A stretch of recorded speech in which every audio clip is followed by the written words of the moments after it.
RSUD Dr. Iskak Tulungagung tengah menangani bayi kembar siam dempet bokong.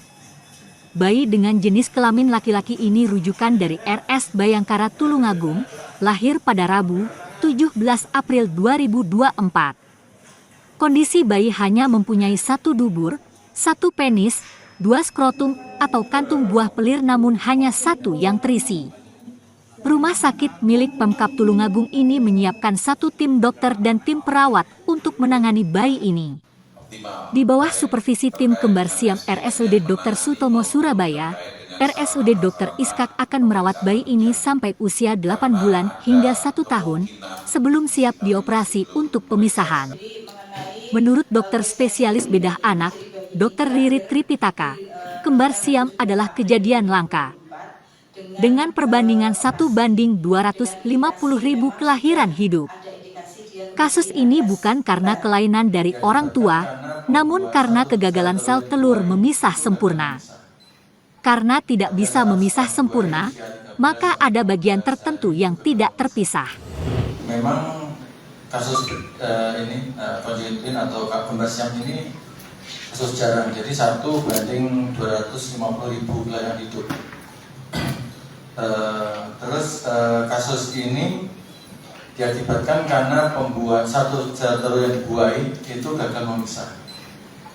Pada saat setelah dibuahi usia 13-15 hari itu gagal memisah. Itu teori yang bisa dipercaya sampai saat ini. Ada beberapa teori sehingga akan terbentuk seperti ini kembar siam. Ada beberapa tingkat kembar siam memang. Ada yang paling sering itu kembar siam pada dempet di dada, ada di perut, ini termasuk 3 yang tersering, di bokong, ada di kepala juga, kepala yang paling agak jarang. Nah, pada kasus kembar siam yang sekarang ada ini kembar siam yang di bokong atau istilah medisnya bagus. Yang sering pada kasus-kasus seperti ini dia ada organ tertentu yang menyatu. Yang paling secara teori organ yang menyatu adalah tulang sarkokoksik atau tulang ekor bawah. Itu yang menyatu. Tulang pelvis ada sebagian biasanya yang menyatu.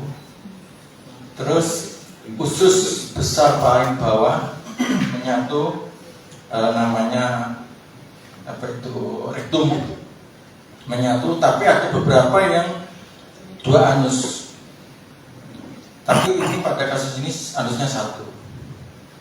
Nah, karena seperti ini yang dikhawatirkan apa pada kasus 2 bayi kembar punya 1 lubang anus. Nanti kan dietnya dia kan 2 yang makan atau yang minum 2 anak, tapi lubangnya cuma 1. Yang dikhawatirkan dia kembung. Dari Dr. Sutomo kemarin juga mewanti asalkan masih tidak kembung, dijaga, harap jangan sampai kembung. Karena kalau kembung nanti pengaruh ke pasti sistem pencernaan yang bayi satunya. Kalau dia infeksi, pasti pengaruh ke bayi yang sehat, akhirnya semuanya jadi jelek. Seperti itu. Kalau untuk teknik pemisahannya, ya pasti nanti ini sudah sampaikan dari Dr. A ini, dia palus atau penisnya cuma 1, skrotumnya ada 2, tapi yang 1 testisnya tidak ada. Itu mungkin nanti dari sisi medis nanti berkolaborasi dengan etika profesi atau etika mana yang diutamakan, yang mempunyai alat kelamin dan sebagainya, itu nanti panjang sekali prosedurnya. Terus untuk lubang anus sama juga seperti itu, mana yang dipakai, ini yang saat ini ada dipakai si A apa si B, seperti itu. Tapi yang penting saat ini kita jaga kondisi optimal anak supaya tidak rawan infeksi dan terjadi perburukan sampai menunggu optimalisasi separasi atau pemisahan sekitar 8 sampai 1 tahun ke depan dengan disupervisi oleh dokter anak dan dokter bedah anak, mungkin kardio anak dari Dr. Sutomo dan teman sejawat yang lain, mungkin ada plastik juga. Mungkin untuk pemisahan radiologi bisa mungkin sini dok, cuma uretrohistogram sama rektosigmoid itu dok, untuk melihat sebatas mana terjadi menyatunya rektum sama anusnya itu, iya pakai kontras, pakai kontras, terus mungkin MRI sampai tulang belakang juga itu juga ada. Jadi pasien ini selama ANC memang pernah di rumah sakit sini kurang lebih 2 kali ya, kalau saya tadi dijelaskan, dimana yang sebelumnya juga di rumah sakit Bayangkara dan dilakukan tindakan operasi di sana. Untuk kasus kembar siam memang dari pemeriksaan ANC bisa diketahui, tapi tidak semudah itu ya, kembar itu ya.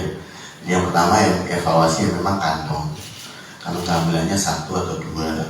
Kalau misalkan bayinya 2, apakah ada sekatnya apa tidak, seperti itu.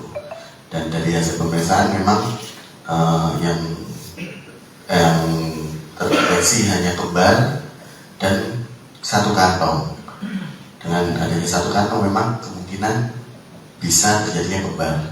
Akhirnya kita kemarin kalau dari riwayatnya sudah sempat dirujuk ke Malang, ke konsultan itu maternal, cuma dari hasil pemeriksaan sana dikatakan sih baik itu ya. Jadi terus selama ANC kalau dari riwayatnya hanya terkendala dari berat badan bayi, jadi tidak ada terkait dengan ini conjoined twins dan lain-lain. Berat badan bayi yang dimana memang beresiko kehamilan kembar itu. Beresikonya gimana? Rebutan, bayinya itu akan rebutan, dimana 1 plasenta ada 2 yang minta makan, rebutan. Kadang ada yang 1 yang kecil, ada yang 1 yang besar, atau yang biasanya dinamakan diskrepensi. Dengan tindakan seperti itu, kondisi maksimal akhirnya dilahirkan pada usia kehamilan 38 minggu.